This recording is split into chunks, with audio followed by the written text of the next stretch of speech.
여러분 갈등이라고 한다면 어떤 이미지가 떠오르시나요? 아마도 편치 않은 좀 어딘가 불편한 감정이나 또는 상황이 떠오를 수 있습니다. 이처럼 갈등이라는 단어는요, 그다지 좋은 단어는 아닌 것 같아요. 그런데 여러분, 우리가 생각하는 모든 갈등이 모두 불편하고 심지어 필요 없는 것들일까요? 사람들은 불편하기에 갈등을 피하며 살아갑니다. 저도 마찬가지고요. 근데 여러분, 우리가 신앙인으로 살아가면서 꼭 필요한 것이 갈등이 아닌가 하는 생각도 듭니다. 아니, 신앙인이라면 갈등이 필수일지도 모르겠어요. 근데 여러분, 하나님은 우리에게 있는 갈등조차 사용하셔서 우리를 성장시키시는 분이라는 거예요. 그렇게 오늘 우리는 이 갈등을 피하는 것이 아니라 직면해야 하는 것이 아닌가. 오늘 우리 말씀을 통해서 우리의 갈등을 디딤돌 삼게 될 수 있게 되기를 바랍니다. 우리가 연초에 보았던 신명기가 다시 시작되었습니다. 이 신명기를 원어로 보면요, 핫데바림이라고 하는데 이것은 그 말씀들이라는 뜻을 가지고 있다고 말씀드렸어요. 신명기의 배경을 다시 한번 말씀드리면, 이스라엘 백성들이 애굽에서 나온 이후 그들은 하나님이 약속하셨던 가나안 땅으로 가야 했습니다. 그러나 이스라엘 백성들은 불순종하여 가나안 땅에 들어갈 수 없었고, 몇 년 동안 광야를 떠돌게 되죠? 40년 동안 광야를 떠돌게 됩니다. 그 내용이 민수기에 나와 있어요. 그렇게 그들은 광야에서 많은 시간을 보내게 되는데요, 그 시간 동안 하나님께 불순종했던 출애굽 1세대는 모두 죽게 되고 이스라엘에는 2세대가 들어서게 됩니다. 그리고 이제 그들은 40년의 광야 생활을 마치고 다시 약속의 땅 앞에 서 있어요. 출애굽 이후 이스라엘에게 주셨던 그 말씀들을 모세는 지금 출애굽 2세대를 향해서 다시 한번 상기시켜주면서 말씀을 가르치게 되는 거죠. 그 가운데 오늘 본문은 총회법에 대해서 다루고 있습니다. 총회법. 총회법에 대한 것을 다루려면 먼저 총회가 뭔지 알아야겠죠. 여러분, 총회가 뭘까요? 총회. 총회는 이스라엘 백성들이 하나님께 드리는 공식적인 예배나 집회나 또는 모임을 의미한다고 해요. 신명기 9장에 의하면 이스라엘 온 백성들이 십계명을 듣기 위해 시내산에 모였던 모임을 가리켜서 총회라고 표현하고 있습니다. 결국 총회법은요, 지금으로 따지면 교회법 또는 예배에 대한 규정이라고 바꿔 말할 수 있습니다. 여러분, 우리가 교회에 들어올 때 어떤 조건을 충족시켜야 한다거나 자격이 있는 사람만이 교회에 들어올 수 있다면 어떨까요? 이런 법이 있으면 어떤 사람들은 잘 됐네 라고 생각하는 사람도 있을지 모르겠어요. 우리는 교회에 예배 드리러 올 때 지켜야 하는 어떤 규정도 있어요, 없어요? 없습니다. 다만 들어올 때 교회 출입구에 보시면요, 포스터가 하나 붙어 있어요. 그 포스터에는 들어오면 안 되는 부류가 있다고 쓰여 있는데, 들어오면 안 되는 부류 누군가요? 신천지예요, 신천지. 물론 그런 걸 붙여놓는다고 해서 신천지가 들어오지 않는 것은 아니지만, 다만 그런 것이라도 붙여놔야 교회에 피해가 생겼을 때 법적 대응이 가능하다고 해요. 어쨌든 여러분, 평범한 우리는 아프거나 다른 개인적인 이유로 예배에 스스로 참여하지 않을 수도 있고, 온라인으로 예배 드릴 수도 있고, 다른 규정 없이 예배에 자유롭게 참여할 수 있어요. 그러니까 우리가 드리는 예배에는 제한이 없다는 거예요. 그런데 오늘 말씀해 보니까요, 하나님의 총회 또는 예배라고 할 수 있는 곳에는 참여할 수 있는 사람이 있고 또 참여할 수 없는 사람이 있다고 말하고 있습니다. 먼저 1절을 볼까요? 고환이 상한 자나 음경이 잘린 자는 여호와의 총회에 들어오지 못하리라. 여러분, 오늘 본문은요, 문자들이 너무 직접적으로 나와 있는데요, 문자 하나하나에 집중하기보다 모세가 왜 이러한 것까지 말하고 있는지에 중점을 두고 말씀을 보았으면 좋겠습니다. 자, 총회에 들어가지 못하는 사람이 누구냐면 그 첫 번째가 고환이 상하거나 음경이 잘린 자라고 말합니다. 한글 성경은 두 가지로 이렇게 표현하고 있지만 원어 성경에는 한 가지로만 표현하고 있다고 해요. 여기 고환이라고 말에 해당되는 딱하라는 단어는요, 뭉개다라는 의미를 가지고 있고, 이 단어는 성경 전체에 통틀어서 딱 한 번 등장하는 단어라고 해요. 그러니까 다시 말하면 음경이 잘리거나 뭉개진 자라고 바꿔 말할 수 있습니다. 우리가 흔히 알기로 과거에 내시들이 이와 같은 사람들이라고 말할 수 있겠죠. 내시 말고도 거세를 하는 사람들이 있었는데요. 18세기 이전까지 성악을 하는 사람들 가운데 미성년자일 때 고음을 내기 위해서 거세를 행하는 일도 있었다고 합니다. 그렇다면 여러분, 1절은요, 내시나 어떤 이러한 성악가와 같은 사람들 모두가 하나님의 총회에 들어갈 수 없다고 이야기하고 있는 걸까요? 그게 아니라 이제 여러분, 이스라엘이 어디로 들어가야 한다고 했어요? 가나안 땅에 들어가야 한다고 했습니다. 이제 약속의 땅 가나안 땅에 들어가야 하는데, 그곳은 하나님이 약속하셨던 땅이었지만 이스라엘이 들어갈 준비가 되어 있는 땅이 아니었어요. 하나님은 일단 땅만 제공해 주시고 이스라엘은 그 땅에 정착하면서 가나안을 이스라엘 땅과 같이 또 하나님의 나라와 같이 만들어 가야 했다는 거예요. 그러니까 여러분, 아직 가나안 땅은요, 우상이 가득한 땅이었습니다. 그래서 그들은 우상을 숭배하며 종교적인 행위로서 거세를 행했던 것으로 보여져요. 그러니까 1절에서 말하는 음경이 잘리거나 뭉개진 자라는 것은 곧 우상 숭배하는 사람들을 의미하는 겁니다. 정리하면 이방 종교를 따르는 우상 숭배자들은 하나님의 총회에 오지도 않겠지만 하나님을 향한 어떤 목적도 없을 뿐더러 거룩하지 않기 때문에 거룩한 백성들의 모임인 총회에 참여할 수 없다. 신천지가 일반 예배에 참여할 수 없는 이유와 비슷하다고 볼 수 있겠죠. 자, 2절입니다. 사생자는 여호와의 총회에 들어오지 못하리니 시대에 이르기까지도 여호와의 총회에 들어오지 못하리라. 자, 사생자라는 말은요, 국어사전에 보면 법률적으로 부부가 아닌 남녀 사이에서 태어난 아이라고 명시합니다. 그런데 이 단어를 원어로 보면요, 정확히 어떤 뜻인지는 밝히지 못하고 추측만 하고 있습니다. 여기서 사생자라고 하는 것은요, 근친 상간으로 인해 태어난 아이로 추측하거나, 두 번째는 이방신에게 바쳐진 아이로 추측하고 있습니다. 이러한 사람들의 경우는 우상 숭배와 관련이 있거나 하나님이 정해두신 질서에 반하는 경우에 해당되기 때문에 거룩하지 않은 것으로 간주되었던 것으로 보여져요. 그렇기 때문에 거룩한 사람들의 모임인 총회에 참여할 수 없다는 거죠. 근데 여러분, 2절은요, 1절과 다르게 언제까지 총회에 참여하지 못하는지 기록하고 있어요. 2절 하반절을 다시 보면 10대에 이르기까지 총회에 참여하지 못한다라고 되어 있습니다. 띄우는 거 아닌데요. 그런데 이 10대에 이르기까지도를 원어로 보면 본래의 뜻이 확실히 라는 의미를 가지고 있다고 해요. 그러니까 사생자들이 여호와의 총회에 들어오지 못할 것인데 확실히 결단코 총회에 참여할 수 없을 것이다 라고 이야기하고 있는 거죠. 이해가 되십니까, 여러분? 고개라도 좀 끄덕여 주시면. 이해가 안 되는 거예요? 다시 한번 처음부터 다시 할까요? 어디까지 했죠? 잠깐만요. 예, 맞습니다.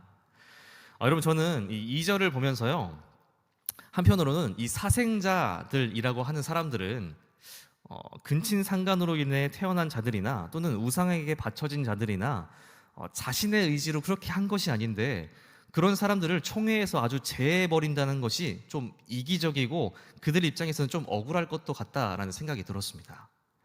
그들은 부모를 선택해서 태어난 것도 아니고 자신의 의지가 아니라 부모의 의지로 인해서 우상에게 바쳐졌을 거예요. 그렇다면 그들의 부모만 총회에 참여하지 못하는 것이 옳은 것이 아닌가?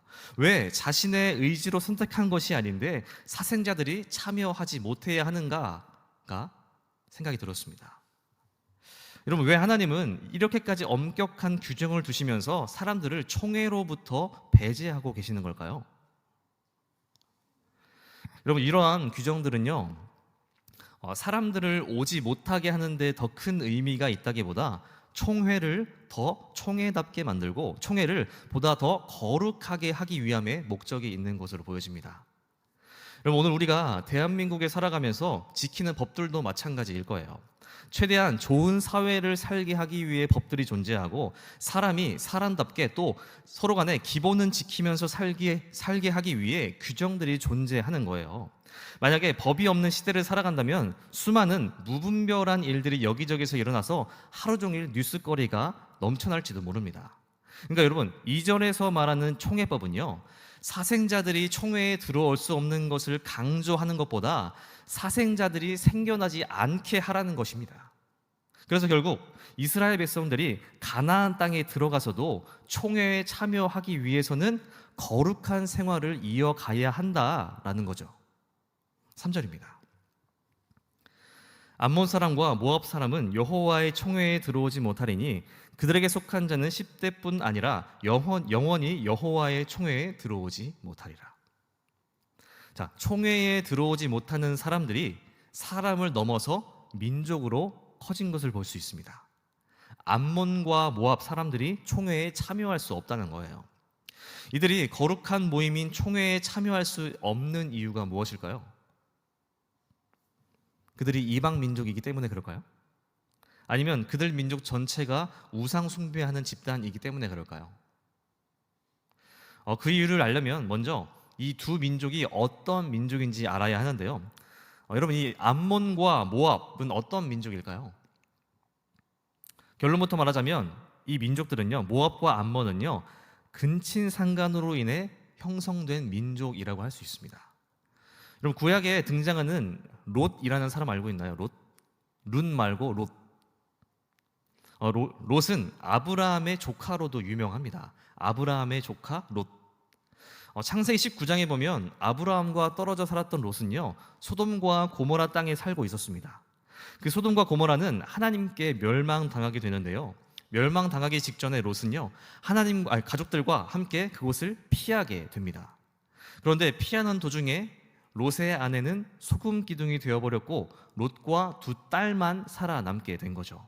그런데 그때 이 살아남은 세 사람 가운데 그 두 딸이 이런 생각을 하는 거예요. 창세기 19장 31절 32절을 보겠습니다. 큰딸이 작은딸에게 이르되 우리 아버지는 늙으셨고 온 세상의 도리를 따라 우리의 배필될 사람이 이 땅에는 없으니 우리가 우리 아버지에게 술을 마시게 하고 동침하여 우리 아버지로 말미암아 후손을 이어가자 하고. 롯의 딸들은 어떤 세상의 질서를 따지는 게 아니라요, 오로지 후손을 생각합니다. 그래서 아버지와 동침하여 후손을 이어가게 되는 거죠. 그렇게 큰딸은 아이를 낳아 모압이라 이름 짓고 작은 딸도 아이를 낳아서 암몬이라 이름 짓게 됩니다.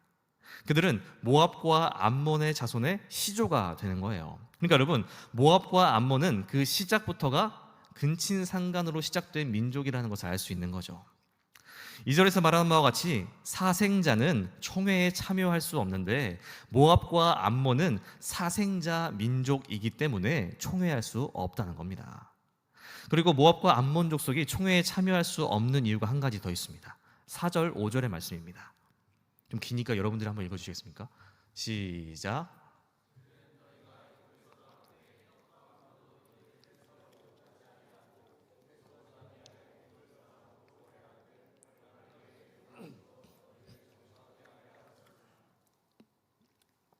육 절 5절까지인데요. 시작.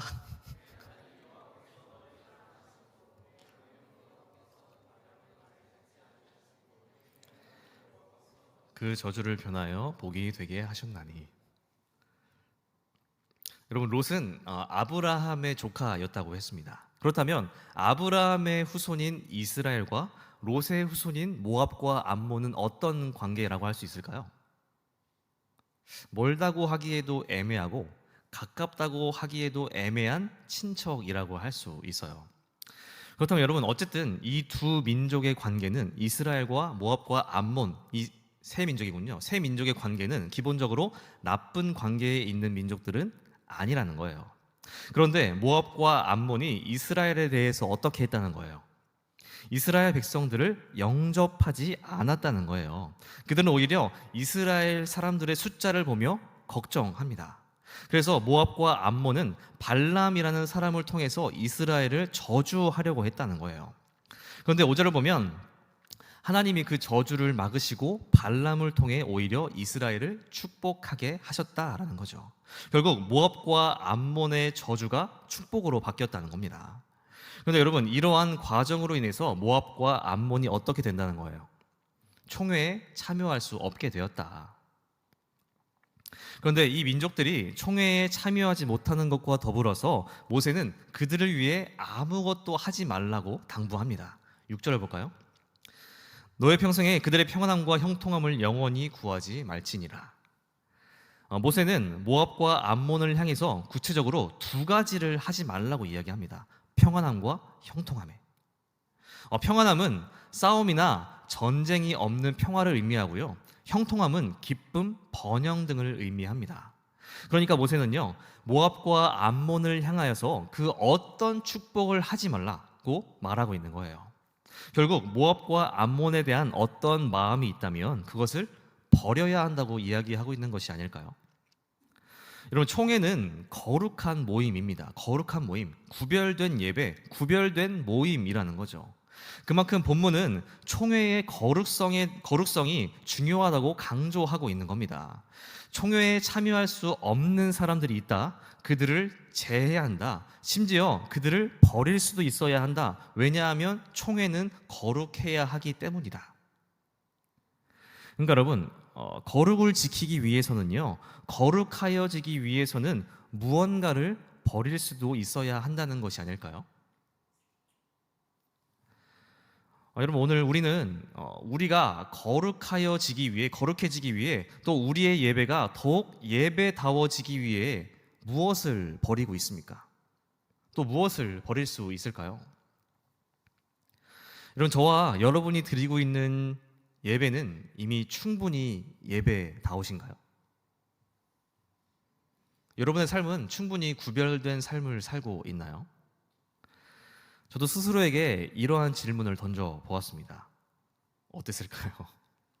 거룩의 걷자는커녕 버릴 것이 무엇인지 산더미처럼 생각났습니다. 아직까지 버려야 할 것들을 버리지 못하고 내려놓아야 하지 못해서 거룩으로 한 발자국도 나아가지 못하고 있다라는 생각이 들었어요. 근데 여러분, 문제가 뭘까요? 여기서 문제가 뭐예요? 버려야 할 것이 무엇인지는 알겠는데 버려야 한다고 생각하는데 버리기 싫다는 게 문제입니다. 여러분 어떠신가요? 여러분도 한번 생각해 보았으면 좋겠습니다. 여러분이 거룩으로 나아가기 위해서 또 우리의 예배가 더욱 예배다워지고 거룩하여지기 위해서 우리는 무엇을 버려야 하는가? 계속해서 본문 7절입니다. 너는 에돔 사람을 미워하지 말라. 그는 너의 형제임이라. 애굽 사람을 미워하지 말라. 내가 그의 땅에서 객이 되었습니다. 앞서 모세는 모압과 암몬에 대하여는 총회도 들어올 수 없고 그들을 향하여 어떤 마음도 버려야 한다고 말했습니다. 그런데 이번에는요, 7절에서는 총회에 참여할 수 있는 민족이 있음을 말하고 있는 거예요. 그 민족은 바로 에돔과 애굽이라는 거죠. 7절은 에돔이라는 민족이 이스라엘의 민족과 형제의 나라라고 이야기하고 있습니다. 여러분, 우리는 흔히 형제 나라라고 하면, 우리나라의 형제 나라라고 하면 어떤 나라를 떠올리나요? 터키, 옛말은 터키, 지금은 튀르키예라고 하는 나라가 대한민국의 형제 나라입니다.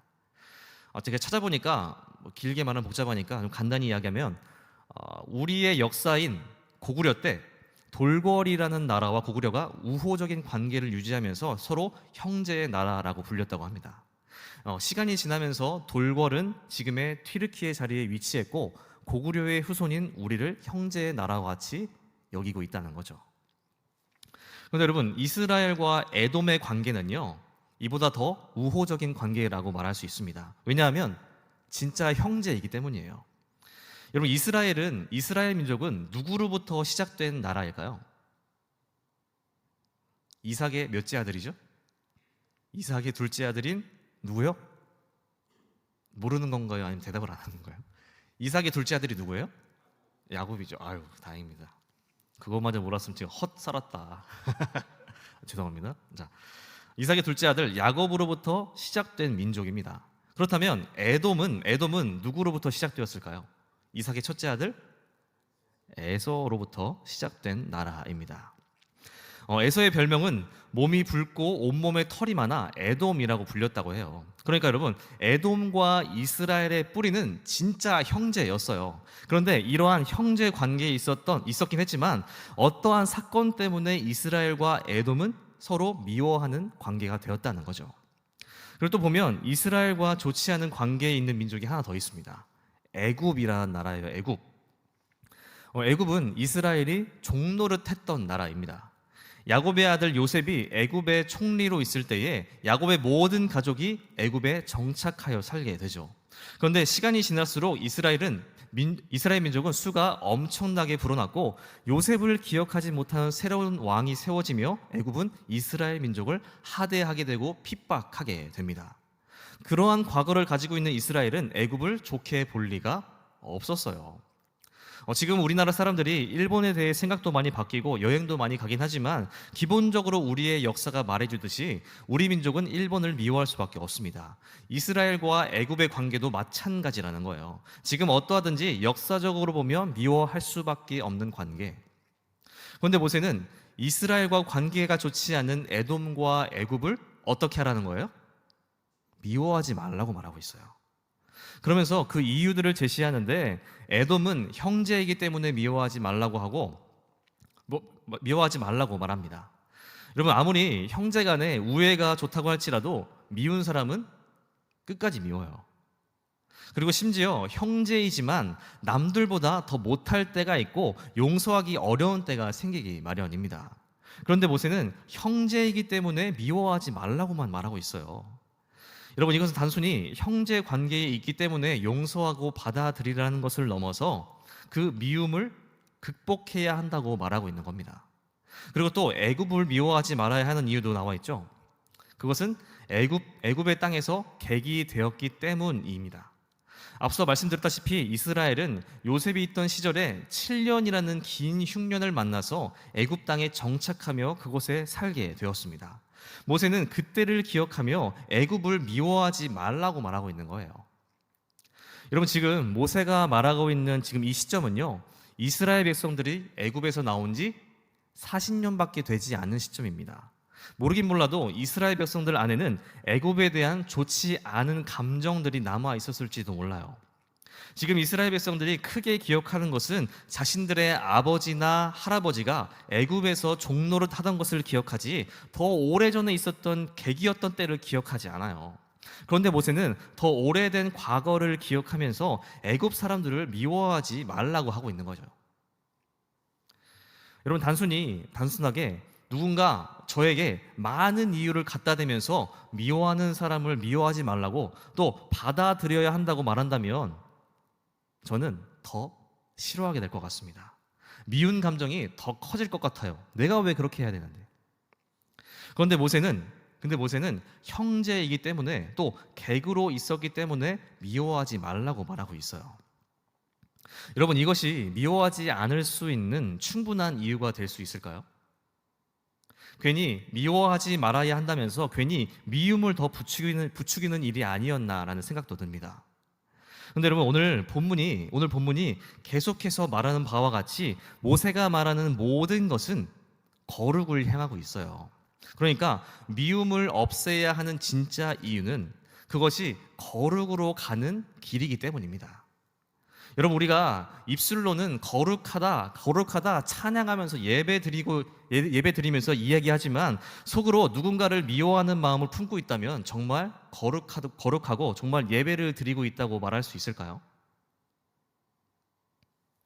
결국 모세는요, 그러한 점을 지적하면서 정말로 거룩하여지기 위해서는, 정말 우리가 하나님의 총회에 참여하기 위해서는 무언가를 품을 수 있어야 한다고 말하고 있는 것이 아닌가. 그렇다면 여러분, 이러한 관점에서 오늘 우리가 거룩하여지기 위해 또 우리의 예배가 더욱 예배다워지기 위해 무엇을 품어야 할까요? 여러분, 말씀을 정리하면요, 우리의 예배가 더욱 예배다워지기 위해 우리가 분별되고 더욱 거룩한 삶을 살기 위해서는 무언가를 버릴 수 있어야 하고 또 무언가를 품을 수도 있어야 한다는 겁니다. 우리는 오늘 무엇을 품고 또 무엇을 버려야 하겠습니까? 모르긴 몰라도 지금 우리가 생각해 보면 몇 가지 떠오르는 것이 있을 겁니다. 우리 생각에 버리기 싫은 것이 있을 거예요. 그런데 그것을 버려야 하고 품기 싫은 것도 있을 겁니다. 그런데 그것을 품어야 한다는 거죠. 이것은 성경의 말씀입니다. 그런데 여러분, 저는 오늘 여러분에게 여러분이 생각하는 그것을 완전히 버리거나 완전히 품으라고 하기보다 좀 갈등하기 시작했으면 좋겠다는 생각이 들었어요. 어떻게 금방 버리고 또 금방 품을 수 있겠습니까? 뭐 이런 고민이 있잖아요. 품어야 할까? 품기 싫은데 어떡하지? 버려야 되나? 버리기 싫은데 어떡하지? 이러한 갈등 있잖아요. 이런 고민을 하기 시작하라는 거예요. 왜입니까? 우리가 더욱 그리스도인다워지기 위해 우리 마음부터 연습하고 우리를 다듬어가기 시작해야 한다는 거죠. 그리고 여러분, 그 갈등의 끝은 결국 하나님을 향하게 되기를 바랍니다. 여러분, 성경을 보면요, 완전한 버림과 완전한 품으심의 본을 보여주시는 분이 계십니다. 누굴까요? 예수님이십니다. 예수님도 처음에는 십자가를 가지시고 십자가를 생각하시며 갈등하셨어요. 그 마음에 십자가를 생각하시면서 십자가를 져야 하는가 아니면 피해야 하는가, 많은 갈등을 겪으셨어요. 충분히 내적 갈등을 겪으신 후에 결국 하나님을 향하여 십자가를 결단하셨죠. 여러분, 예수님의 십자가는요, 모든 것을 버리고 또 모든 것을 품는 것과 같습니다. 예수님은 정말 버리고 싶지 않았던 자신의 몸을 버리셨고 정말 품고 싶지 않았던 십자가를 품으신 거예요. 그 결과는 완전한 승리, 또 완전한 거룩으로 이어지게 됐죠. 결국 여러분, 우리는 예수님의 모습을 보면서요, 갈등의 시작은 곧 거룩의 시작이라고 말할 수 있을 것 같습니다. 여러분, 우리는 지난 주일 부활절을 맞이했습니다. 예수님의 십자가와 부활을 기억하며 우리가 더욱 거룩하여지기 위해 우리 안에 신앙적인 갈등을 겪게 되기를 바랍니다. 우리가 버려야 할 것은 무엇인지 또 품어야 할 것은 무엇인지 생각하고 충분히 우리 안에서 내적 갈등을 겪게 되기를 바랍니다. 그래서 그 갈등이 갈등으로 끝나는 것이 아니라 그 갈등을 지나 하나님을 선택하며 거룩한 그리스도인 다 되어갈 수 있는 저와 여러분들 될 수 있기를 바랍니다. 함께 기도하겠습니다.